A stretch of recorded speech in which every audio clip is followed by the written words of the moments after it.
Hey, hey, hey, everybody. Happy Friday. You are live on Shally's Alley, and it is Friday, January 17th. We are halfway through January, actually, more than halfway through January That's already. crazy. I mean, I'm still shaking the snow off of my snow boots here from my little ski trip. So it's crazy how fast the year is going. But I tell you, I think it is a better year already than all of 24 was, at least for me, anyway.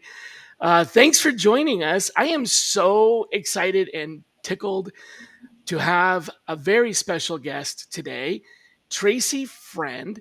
Tracey and I go way back. I don't even want to Way back, admit. way back. Admitting Yeah, how far back we go would actually age us both to I know. embarrassment. So And um, anybody who's younger will sit there and go, "Oh my they'll gosh." sit there and go, "What is that? What is that date? I don't even know." It was another millennia when we met. It was Yes, in the last century. it was. I mean, It's um, crazy. It's it crazy how is. long. I mean, we were pre-kids, and now we have grown kids. Well, I many. know, Mhm. right? Yeah, pre-kids and but folks, for you that do not know Tracey, she's been out of the public eye for a while, but she used to be very, very prominent in the talent acquisition space, particularly in sourcing. Tracey was one of the, I would say, maybe five or so people that basically broke ground on internet sourcing. Um, Back then, with myself and Glenn Gutmacher and a Yeah, couple of other folks that aren't even like they're not even in the industry, like they've retired or whatever. So when we talk about OG, Tracey is the O in the OG. I OG. mean, Do yeah, you definitely. remember? Do you remember when Computer World? I was doing that one presentation and I was teaching them how to peel back URLs. And this is the day before, this is before any security. And we got into one, I can't remember what company. Oh, CSC. It was CSC's employee directory. And then it Oh. made it on the front cover of Computer World and it Uh, blew up my training company at the time. Like it good in a good way. It was really incredible. It was amazing, but that was talk about innovative. Now that's like, that's nothing, you know. right, right. But that was front page news. Yeah. I've been, some of the things that I did ended up in the cover of Fortune and Forbes and Mhm. Wall Street Journal. I haven't done anything worthy of being front page news in a decade at least.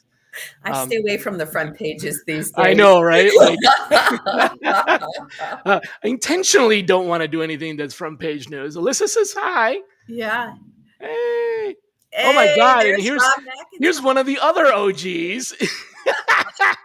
Oh Ah, my god, they're coming out of the woodwork. oh, there's And Jeremy too. Dad, Jeremy, you all know right. really how the industry's We've got a going. tribe going on now. Mhm. This is awesome. I love it. Absolutely love it. Well, for those of you that don't know, here's Tracy's LinkedIn profile. And I say, wait, it was Recruiter's Aid, right? Or was it before Oh, that? no, it was Claybrook and Associates back. Claybrook, Yes, right? sir. Okay. Yep, Claybrook then became Recruiter's Aid or yep. something like that. And Okay. then Yeah. I sold it to PeopleClick, remember? Right. Hmm. Mhm. Yeah, Back in the day. back in the day. That's Lots of awesome. good memories. Yeah, good memories. And since then, Tracy's gone back into more of a well, not back into, but Tracy took on some leadership roles. Spent a decade with a one of the largest BPO RPO outsourcing organizations, breaking ground there with Agile One, and now has come all the way back to where I live in Atlanta. She's not living in Atlanta, but she's working at Global Payments Mm, here in Atlanta, which is a fintech. Basically, would they still yeah, be considered a fintech or absolutely. banking? Yeah, Absolutely. that's what I thought. Yeah. Yeah. So aside from basically originating the sourcing function, Tracy's also gone through a lot of transformation and change in TA. So I wanted to ask about that and get some of the wisdom on um, managing change, dealing with change, lessons learned, anything like that.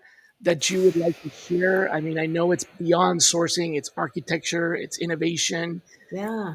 management, it's scalability. I mean, RPO to corporate. Um, so, what are some of your favorite lesson learned Oh my gosh. from dealing with change in this industry? You know, I'll tell you what. I've changed a lot from my 30s to my 40s to my 50s. Um, Shh, shh, stop there. Stop there. I'm not there. I'm Stop there. completely not there. Completely not there. You know, I used to be so idealistic, and I think Rob McIntosh can even ideal can say that. And I used to die on every sword because if it wasn't right, it Mhm. wasn't right, and I was going to be really outspoken. Um, and now, what I've learned is to survey my landscape and to really understand how the organization works in order to just realize what's possible and not take things so personally anymore. And that has been my biggest change and evolution. And you want to know something? It's worked. It's worked. I have better partnerships. I solve problems better.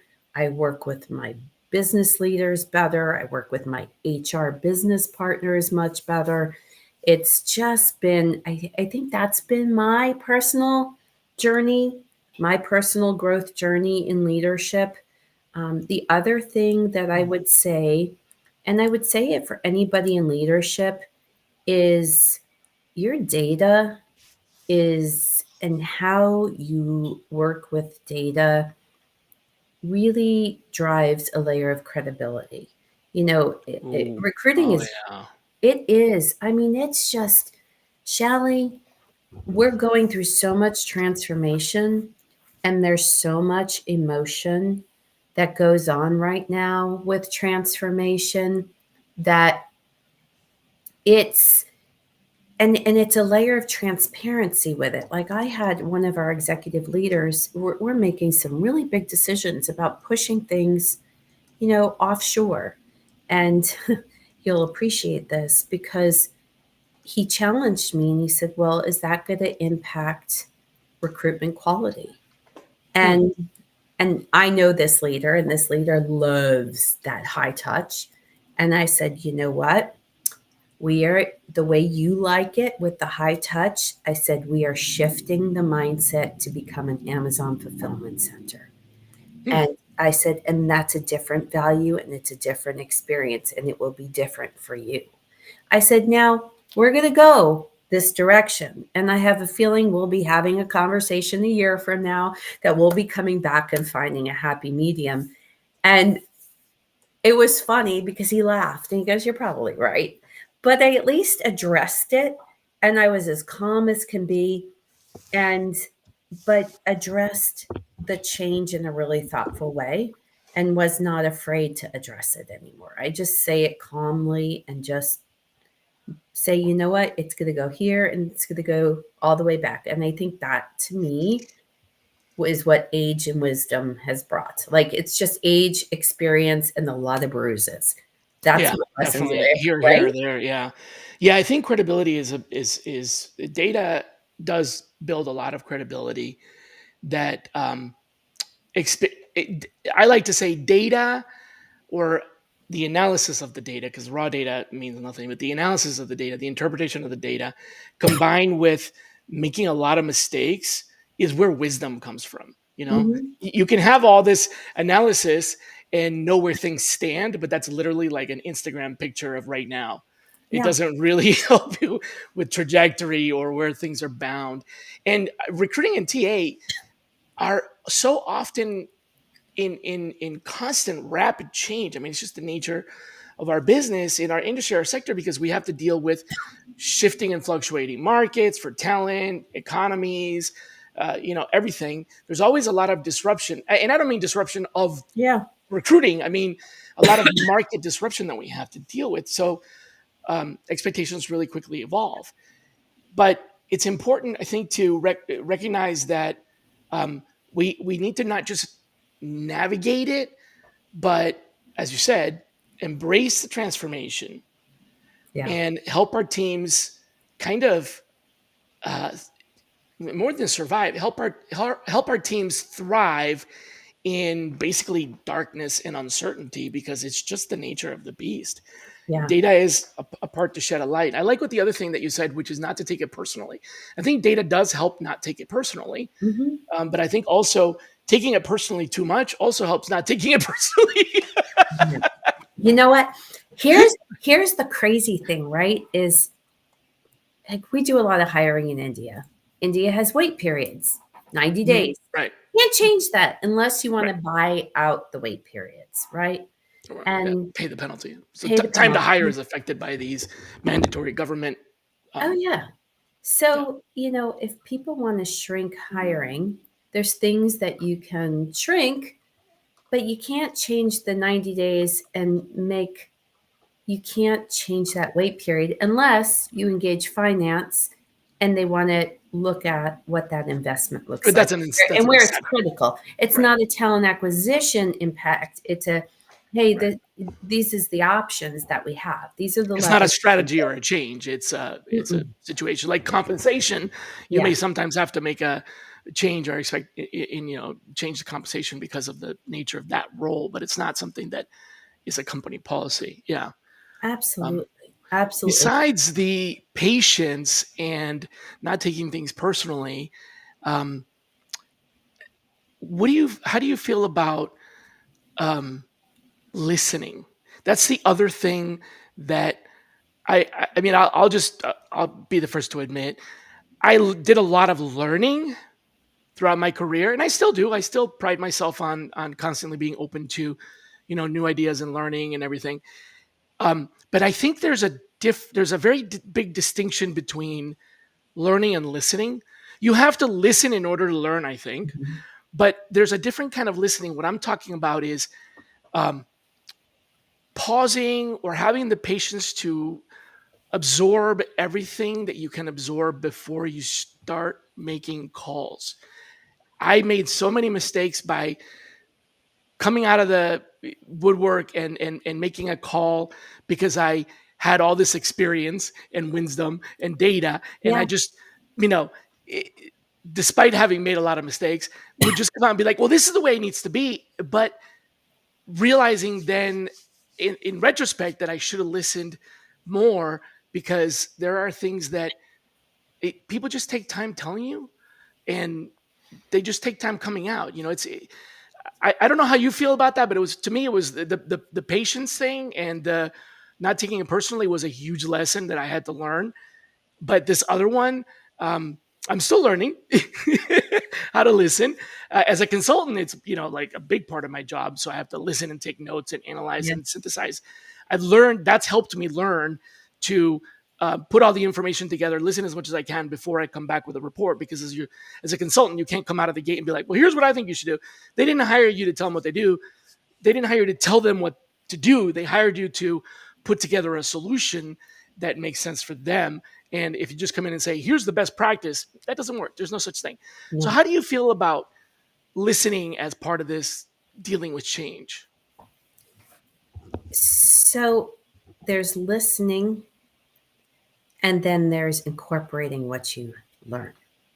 You know, And for example, if you, as you go through, I think being a recruiter, you get visibility into all aspects of the business, yes, right? that's the Don't you? biggest. I love that. Yep. And you really Every get sector, to every hear level. things. Yeah. And so I have our executive recruiting side, and you get to see things at so many different levels. And listening comes out in so many different ways. For example, even when you're recruiting, a manager may or a leader may be selecting somebody, but you've been part of something that maybe contributes to that person's success or not. And bringing that in, say, I was in a meeting and I heard X, Y, and Z, and It is, it seems that this person may also really have to have these following skills because of how they'll be interacting. How do you foresee that?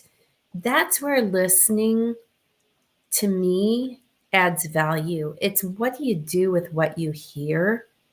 It's how do you ask questions? How do you tie together? I call it connecting the dots. How do you connect the Mhm. dots? And when do you connect the dots? It's, if you have different leaders, like if you have a different leader that likes to see multiple candidates before they make a decision, but you have another leader that only wants to put one at a time, it's it's one of those things where you just you look at it. Sorry, you get my dog who's giving your opinion too. Yeah, he's got some I, advice I for love it, sure. right? You also you have to just tie, at the end of the day, you have to just tie everything together, and you've got to point it out, and you've got to say, hey, look, I'm going to help you get to a decision, but this leader likes to compare, and I'll prep them, and here's what I know and how I prep them. So it's what you do with it and how you turn it into action. That to me is really important when it comes to listening. So it's not. I guess the difference between hearing and listening. So it's not about.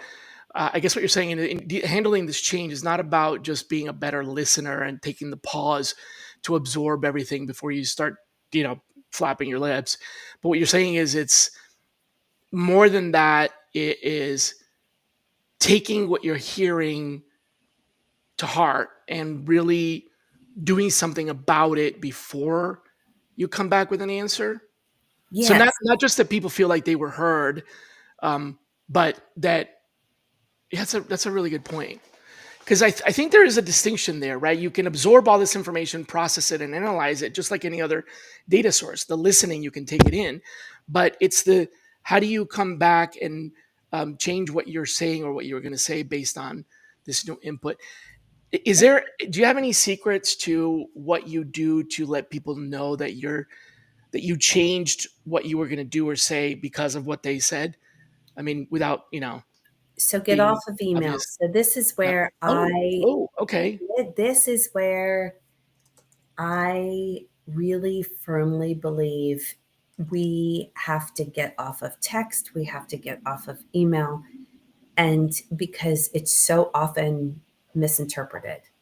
And I'd be curious to what other people experience, but what I have found is I will say something now, and then I will pause, and I will say, I will anticipate how it will be misinterpreted.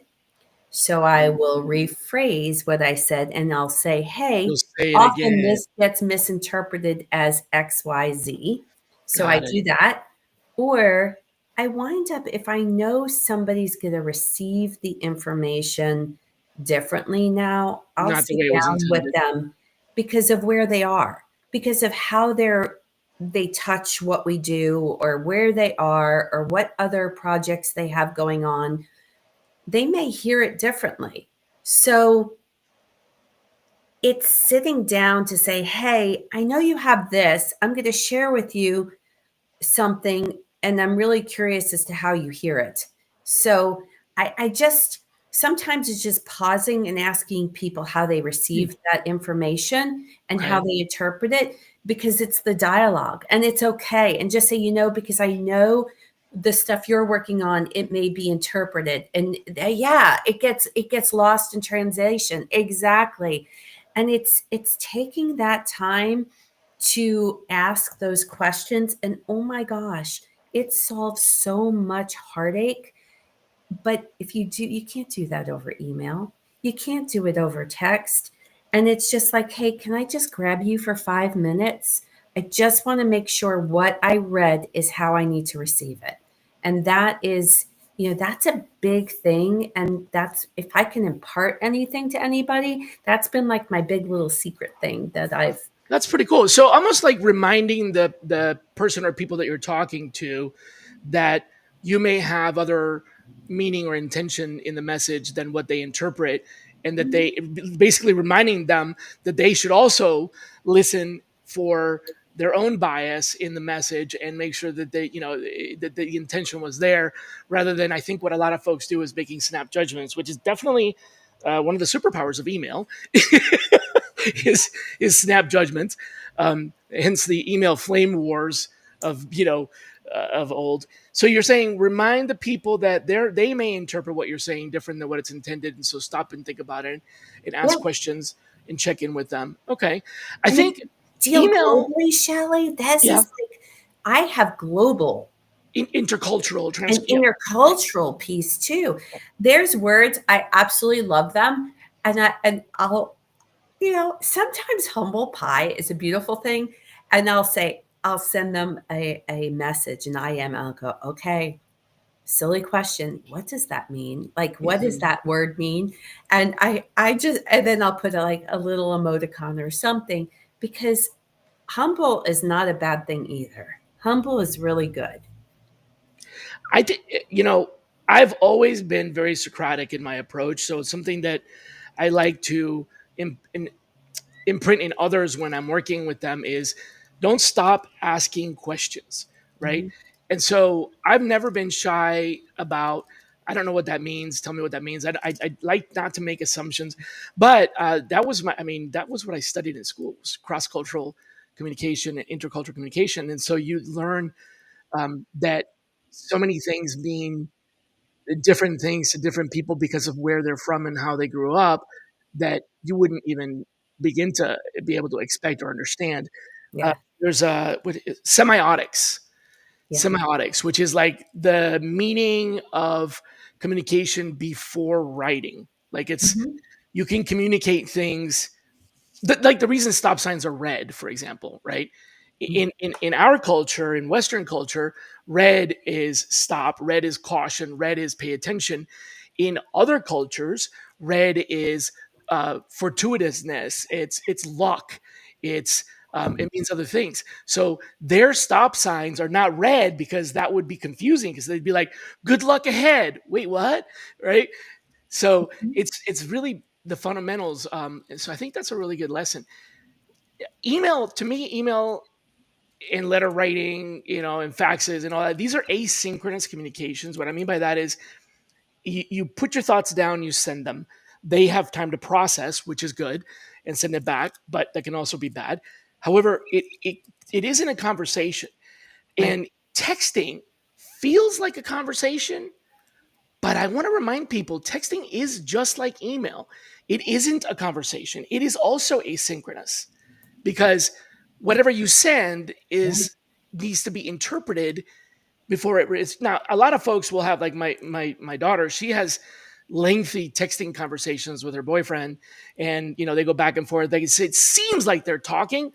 but when they actually talk, things get settled quickly versus when they text sometimes on both ends they end up having misinterpretation and like Yeah. I'll see her like put the phone down and be like, I'm so angry. I'm like, what happened? And she'll tell me, be like, I don't think that's what he meant, right? Because what you're saying. So you're saying pick up the phone now. What about Teams though? Because Teams is like, I don't know, man, don't take my Teams away. I'm kind of heavily dependent on Teams. Yeah, yeah, yeah. We're a big Google shop, right? Google So Meet and Google we Chat. we do Google Chat, we do a lot of Google Meetups, and you want to know something? I'll sit there and have that meeting. And look, it comes down to being real too. Sometimes just being absolutely real and absolutely honest. Sometimes I'll say things to leaders that I'm not if I feel like I'm being too direct, I will preface myself, this No. is not being disrespectful. This is being direct in what I need or where I believe the issues to be. Okay. And I'm okay with having a dialogue here. Sometimes it's acknowledging the ugly up front Right. too. It is what it is. I It didn't. is, right? Right. It's not, it's just, it's where we are today at this moment in time. So it's kind of like I have this saying with my husband. We laugh. We go, I love you. I love you today. I love you at this very moment in time. And you take that fun Right. Right That now. one piece, right? I love you right now at this moment in time. But it's that same piece, right? It's, tell a coworker you love them, but it's that same like way of communicating. It's breaking it down simply with a smile, Okay. Yeah. That involves a little bit of nakedness and vulnerability and transparency, I think, which oh, is a heck little hard yeah. for people, and it may be something that time will imbue on us. Speaking of time, the future of recruiting. Um, I don't want to get into the whole generational, gap because I've been doing this long. We both have been doing this long enough to know that Mhm, when, people were talking about the millennials, who are now the ones that are in power, right? mhm. That they were saying this and that about millennials, and now they're saying the same thing about the next generation or whatever. So there's always this: the people that are coming up will get bombarded with expectations from the people that are already there. So I don't want to make this about generation, but I do want to find out from you, looking ahead, now that the millennials are in power and the next generation is getting bombarded with all these expectations. What is really going to be changing? What is going to be evolving in the next 5 years as a TA leader because of this evolution? Right? There's all this constant change, but then behind that, there's a Yeah. sea change in things like teleworking, uh, compensation, the way Mhm. people expect to be treated at work. There's a lot more going on than just technology and ChatGPT, right? There's all Yeah. these other deep fundamental changes. Looking ahead, I know the crystal ball is not usually very transparent, but if you had a crystal ball, um, how is this going to evolve in the next 5 to 10 years? Oh my gosh. You know, Big picture. I absolutely. So those who know me know that I have two that just recently graduated college, and they work really hard, but I admire the boundaries that they have put around what they want and what they don't want. Oh, okay. We have not done that, right? And now we're starting to see this um, in our corporate environments and the different. Okay, there you didn't want to talk about intergenerational. No, but it's a It's how experience people, thing. it's Right. experience. It's how people approach work Yeah.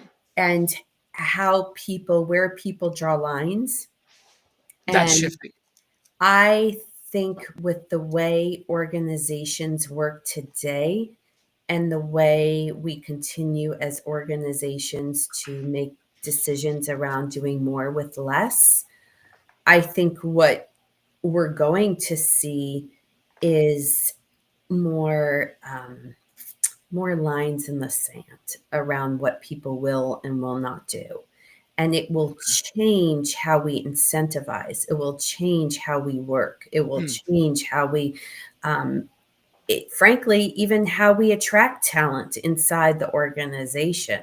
And Okay, what that's what I those was thinking. Yeah. boundaries look like, I think that's going to evolve. I think that is going to be an evolving message. And I know that seems very high, but I see it now. And then I see the construct like as a TA leader, and I talk to other TA leaders. Look, a lot of TA organizations are shrinking right now. And Yep. that's just it, right? They're shrinking or they're flattening, or we're doing a lot more with less. A lot more with So, less. Yep. what that means is the career growth and opportunity starts to diminish, right? So, I challenge, as a TA leader, the hardest discussion to have with somebody is that you may or may not be able to offer them career growth inside your group. So, what does that mean? So, it's having different conversations that may be uncomfortable. That's the piece that I also see is I think we're going to have a lot more uncomfortable conversations, Mm, okay. and that we weren't necessarily prepared for. But at the end of the day, like if I used to go to a person who worked for me and said, "Hey, I think you should look outside this group," um, it would come back to me like, "Oh my gosh, Tracy doesn't want me in my group." Hmm. This is how personal people would take it. But I think the conversation is going to shift, and it's going to be, here's how my skills apply to other roles outside this group. It's not that I don't want you and I don't love you. I want to promote your career growth. But that information, that message will be received by different groups very differently. Mm, How is that? that's good. So it's more. It'll be more acceptable to shift around in an organization, to move Yeah. around. For some, right? Because you and I grew up where we're like, what? You don't want me in your group? We grew Yeah, up with that whole there's I that taking love it personally. TA, you know? But Yeah. I don't know. I just think we're going to have to look at the world and have different layers of conversations. And I don't know if people are ready for those layers of Well, conversation. that's exactly why I'm asking you, right? As a change leader, um, I don't know how many folks out there have thought about some of the really deep, significant, impactful things that are changing right now. There's a lot of talk about AI and automation, Hmm. but if you stop for a moment and think about AI, what we're doing with AI may be different, but how we're doing it is the same as it was in 1930. It hasn't changed. This is really not a very big evolution in technology. It's just a change in how we're using it. And Hmm. it's become easier to use, but it's the same logic tree based on mechanical levers that you make decisions with. And a computer can do that repetitively with a set of rules. It's really not that different. They're not cognizant machines, they're not intelligent machines, but it's become much more approachable, much easier, much faster. So this is shrinking the world. Then you have this globalization that's happening as well. Hmm. Where less and less things are truly, from one place. Hmm. So much of what we do is now impacted by a lot of different places.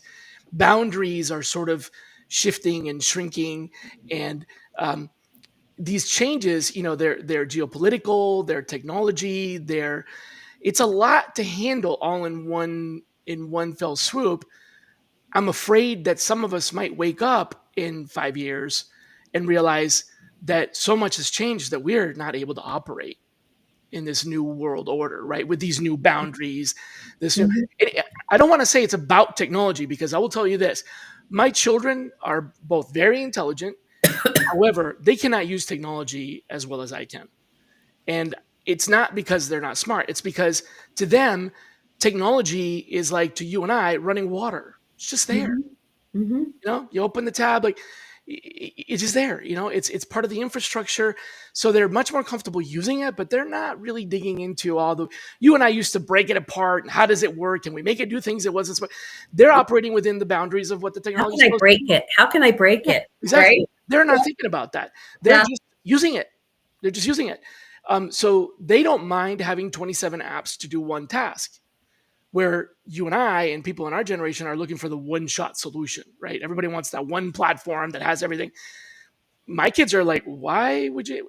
If I want to do this, I use this app. But it's so disparate that um, my my kids have, instead of phone numbers, Yeah. they have ways to communicate as their Rolodex, right? Like Yeah. if I want to talk to Tracy, I WhatsApp her. If I want to talk to Patricia, I Snapchat her. If I want to talk to Katrina, I message her. It's just all these different platforms. None of my kids, or none of the kids that I know, are saying, why can't we put all of this in one app? Okay, but do your kids, like my kids now, won't put any of their personal relationships online. They That's do smart. not post That's smart. their relationships at all. Yeah. That's a big change because we're That's like, a big change. That's a woo, here growing we pain. are, Yeah. That's a growing pain. So what happened was we got too comfortable sharing everything Yep. and didn't realize the impact. Then it came back and the check cashed, right? And now people are reeling back from, all that oversharing and everything. Um, but I think also the other thing that happened is I used to have, when I used to do presentations, I used to have this chart, this visual chart. Haven't used it in a while. Are That the was like, letters bigger now? yeah, right, way bigger. 28, 28 point is too What's that small. font? Exactly. But it was like, used to be on the left hand side was like LinkedIn and Facebook, and it was converging. Yeah. And then on the other side, it was diverging, and there were 27 or 30 icons, right? Well, what I was doing is I was talking about predicting how why, while everybody is hopping on board with these technologies, people are starting to choose sides, and that's exactly what happened. Now, some folks only use WhatsApp because that they've said that put their foot down and say that's how I'm going to communicate. So for us in recruiting and TA, we have to learn that not everybody's on LinkedIn, that not everybody's going to get an email. Yeah. My kids, if I email them, it'll be probably a decade before they see that email.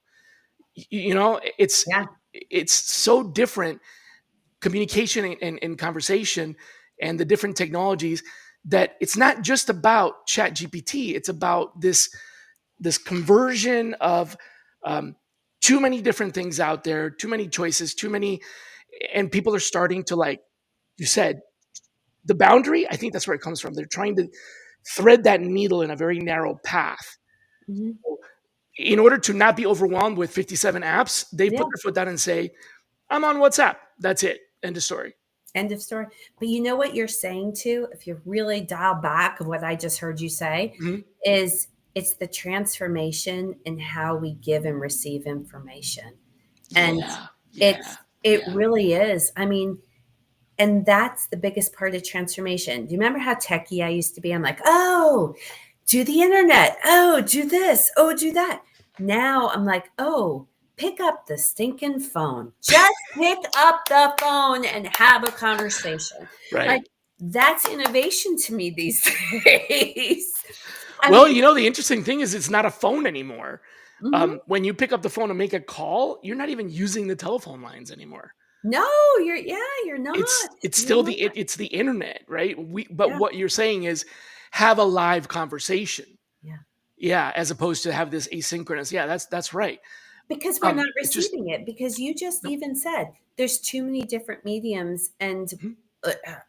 I'm your kids may get an email and they're not going to read it. So, Did you get my email? but in Huh? your mind, you What? communicated to them, right? Right? You communicated to them. You sent them Yeah. an email, and that's what we think in work.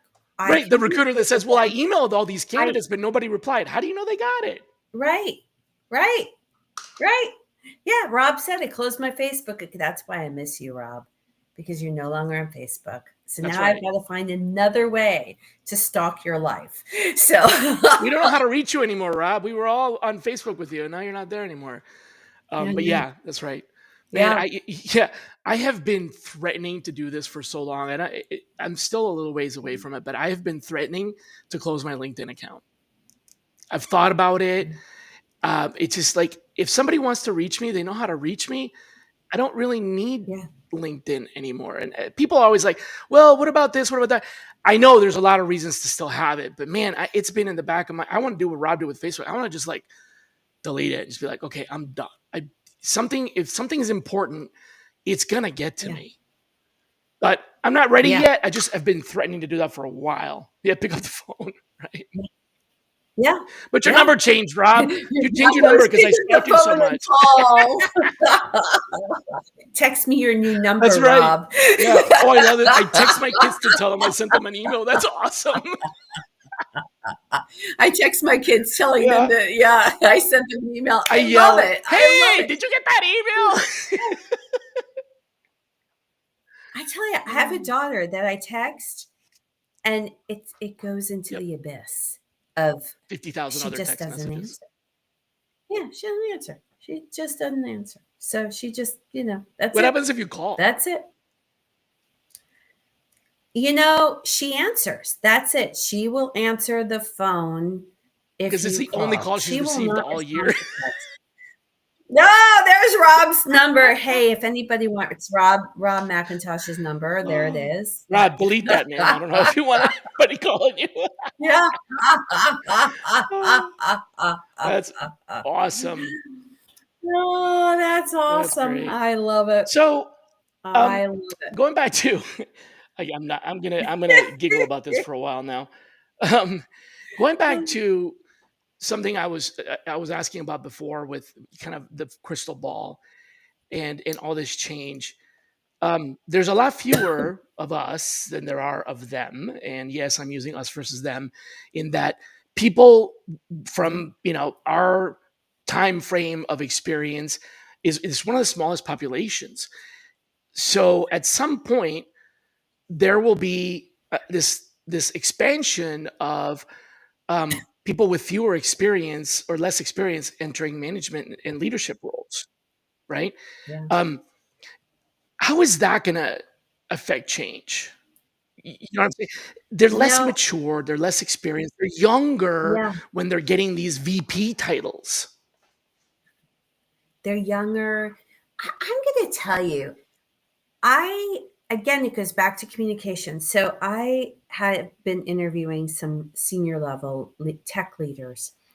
And, because we love tech and I love to know what's going on and how it all connects, I ask lots of questions. But for these leaders that we're interviewing and for these different roles, I like giving them context because I never want a candidate to come in and be surprised. And we'll share. And I've gotten so many comments as of late from different leaders going, wow, you really understand the business. Okay. That scares Hmm. the heck out of me because now I'm going to go back to the question you just asked. There are not many of us, and there are a lot of young With less experience. folks Yeah. that are without the experience. I don't know who's listening to this, but what I will say is put aside age. I remember when I started, doing all the consulting work and I was in my late 20s and I looked like I was 15 for the longest time. And never got taken seriously. Never. It was so frustrating. But so for me, it's got know your business. Know how everything connects. Don't just say I don't know or Oh pretend. yeah. Really, it just is, just take the time to really understand how that person fits and how what you're doing impacts the business. So you're hearing It I don't know a that lot? Huh. Yes. Yes, or you'll have to have that conversation with the manager. No, come on now. Hmm. I will tell you, I'm really blessed. I have an amazing leadership team, and they understand their business, and I love it. Like I stinking love it because they understand the impact that what they're doing has. And I've got leaders who are in my 30s, and I've got leaders who are as old as me. So Right. So this I is not an don't age thing, look it's at an it. experience thing. Yeah. Not age. It's an experience. It's taking the time. If you're going to be in recruiting, are you are you a fulfillment organization? And if you're a fulfillment, treat it like fulfillment, and that's what you're going to be. Are you a talent advisory organization? Or if that's what you strive to Then be, you have then to really advise. Right. understand you have Right. to know your business and what your So get to know impacts it. are. Okay. Get to know it, get to know your business. And the other thing is, Recruiting is a great place to be to get what to the, know a business. So you really don't oh have any yeah, excuse not to. oh yeah. Like, and here's the other thing I would say is understand the work you do, the time it takes. Go take a Lean Six Sigma Oh, class and understand the whole concept of time and motion and build time and motion calculators that help you look at the work that you're doing and where you need to put your team's emphasis. Is it a sourcing issue or is it a screening issue? It's either one or the other. Depending upon my country, I'm going to tell you that. But understand, get educated in Lean Six Sigma.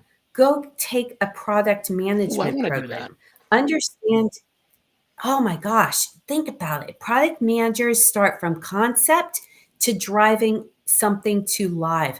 What do you think we do when we run college recruitment Hmm. programs, executive recruitment programs, employee referral, internal mobility, diversity hiring? When you run a It's program, program you've got to management. run it from concept. Hmm. Yeah, do it. And it's so cool. It's like these are the That's things. super advice. Get Yeah. It's just good. It's good, meaty stuff, and it gives you frameworks to gain We've had a few guests on the respectability. show talk Otherwise, about like certifications. But I think beyond the Yeah. certification, the license on your profile, what you're saying is it's the knowledge behind that, and program management, Yeah. project management, product management, all the PMs. I think that's really good. Yeah. I've always said, how do you feel about this? I've always said the recruiting people are like, oh, recruiting sales or recruiting is marketing. I don't think recruiting is sales. I don't think recruiting is marketing. I think recruiting is project management. It is. It is. And you know what? Those that can't project manage or organize their thoughts, this is becoming more, um, I don't want to say justify yourself. It's a There's a critical layer skill. of that. This is more of about Mhm. accountability. And I had an HR leader say to me, "Hey, the one thing about recruiting is it's probably really one of the highest measurable areas of HR. So people like touching it and feeling it and seeing it. But everybody knows recruiting. Everybody knows how to do recruiting. But when you add data to it and you add, just give it a little more context, it gives you that credibility." I love that. So, I would don't you know. say I get all product passionate about it. management or program management or project I mean, product management is what's got there's Product, like product. Yeah, product. there's a bunch of those out there. There's a bunch of Yeah. product management courses. Do Yeah, product management. It gets you thinking differently. Think I love about it. that. Recruiters have to do market research, right? Yep, Don't they? yep, And they have to yep. know then how does it apply to the program? Well, then you've Who's got the to do buyer? How much all will of they your pay? What are the buy those are stakeholders. all yeah, it's the same thing. It's Yeah, yeah. right? You got to budget. It's the same thing. And then think about it. You build your program and then you have to release it. Well, you have to do a whole marketing campaign and then you got to measure the success. Well, you're doing the same thing. It's great. It's amazing. That is really good. I like that. There was an organization that they did. It's the PMP, Product Management Professional. I don't remember the name of the organization, but that's one that I've heard of a few times now. And what's the name Mhm. of the company that does that? Is Pragmatic that the name of the marketing company? does an amazing, yes, they do a stinking amazing set of product management. And then they do one, I don't know if they still do it anymore, but I remember on my TA operations team when I had the tech underneath me, I put them through a program that says requirements that work and really understanding how to gather business requirements. And like right now, I have an amazing TA ops person, and she is just amazing at dissecting and building out requirements. Like those are the awesome skills that through a transformation are going to get you through. And then from a recruiting, if you are a desk recruiter, know your business. My little brother's a recruiter. Oh And no, yes, no! he is. He is a technical recruiter. And so he had to go through this whole interview process for this new gig that he has, this new, and he's been there now for about 6 months. And what's amazing is he had an interview with the CEO, and it's an educational learning company. But what what gave him the leg up was he understood the technology. He's a technical So recruiter, yeah, he right? got deep But into he the understood the tech and he understood the right candidates. And he understood, do you know that it was so important that the CEO interviewed him? And I was like, you go. And he got hired and he got a really, really good salary and he just got a nice bonus. And I'm just so proud of him because, but what he's doing differently is is digging into the he, as a desk recruiter, he knows his world. He knows as he's taking the time to understand, he's communicating, he's asking lots of questions, he understands how it fits, and he's pushing a little, he's driving the process. right. So he's listening Yeah. and processing and feeding it back and showing that he's listened. That's Yeah. good. Yep. Yeah. So transformation means different things for where you sit. It's not just about, people who run this recruiting thing, this thing we call Right. recruiting. It's it's the recruiter And themselves also have a and hand in how it. do Yeah. you engage? Yeah. Yeah. Wow. Well, Tracey, I think I learned a lot. I love that PMP idea. When I was at Fiserv, I helped a lot of hires for PMP. So I should have known, but I love how you connected that. There's two things that I always ask my guests that every guest, even my longtime friends, has to go through. Every guest has to go through. The first of Uh-oh. those is who should be our next guest. Oh, wow. I would ask a business person and I'd turn the tables and say, hey, how do you look at your recruiting organization? Have somebody in mind? Do you? Do you have somebody in mind? No. Hmm, I wonder. Let me Okay, think that's a about good. that. So, Yeah. But don't no, take no, I HR. see. I heard what Don't you're look saying. at So, by a somebody business for person, you're talking about the business, yeah. the recipient of Uh-huh. the recruiting efforts, right? Yeah, the customer, if you will. Oh yeah, Yeah. absolutely. Okay. Let me think about Absolutely. that. And do it by functional area, right? Have somebody from Hmm. tech, then have somebody from finance. Because to me, who are your biggest struggles? Like every time I've been in recruiting, like every year, finance and legal are always my problem children. They're special. They're Yeah, special, that's right. Yeah, right?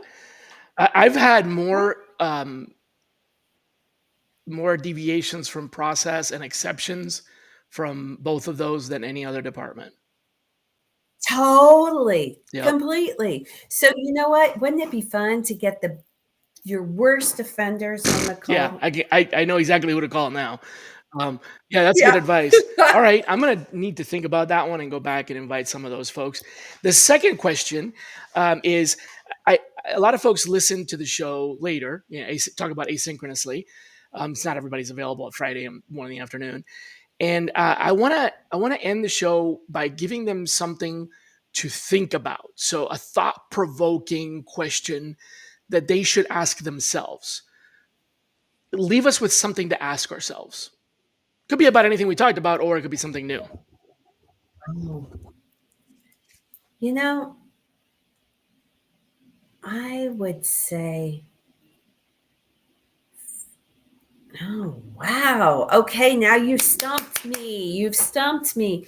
You know, I would say when you need a timeout, take a timeout because it's So the okay. question is, ask yourself if you need a timeout Ask yourself if you need a timeout and give and give yourself yourself a break. permission, give Huh. yourself a break. Because right now, during transformation, sometimes you just need a timeout and Go it's take a okay. walk in the park. Yeah, I say Yeah. be kind to yourselves, but I think that is how to be kind to yourself. Yeah. That's good. Yeah. Yeah. Yeah. Okay. Exactly. How are you Exactly. giving yourself permission to take a timeout? And by that, I don't mean go stand in the corner and look at the wall. I mean like actually a break, right? Like a Yeah. mental health break. Well, it's been wonderful having Just you on the show. yeah. Thank you so Yeah. much for taking a time out of your really busy schedule. I'm sure. And as I mentioned before, if you come back to Atlanta, I'd love to entertain you and hang out.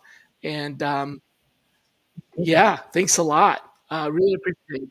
Gosh, thanks for having me. This has been great, and I've loved seeing the OGs Yeah, pop that on, was and awesome. Not hopefully expecting. anybody else got a big kick out of it Yeah. too, right? Well, next week, if you want to tune in, next Friday, we have Tim Sackett. Tim and I shared a Oh, table nice. recently at an event in Toronto and had some fun conversations. So I said, you know what, this needs to go on the show. So come back for that. And until then, folks, be kind to yourselves and take a break. Thanks, everybody.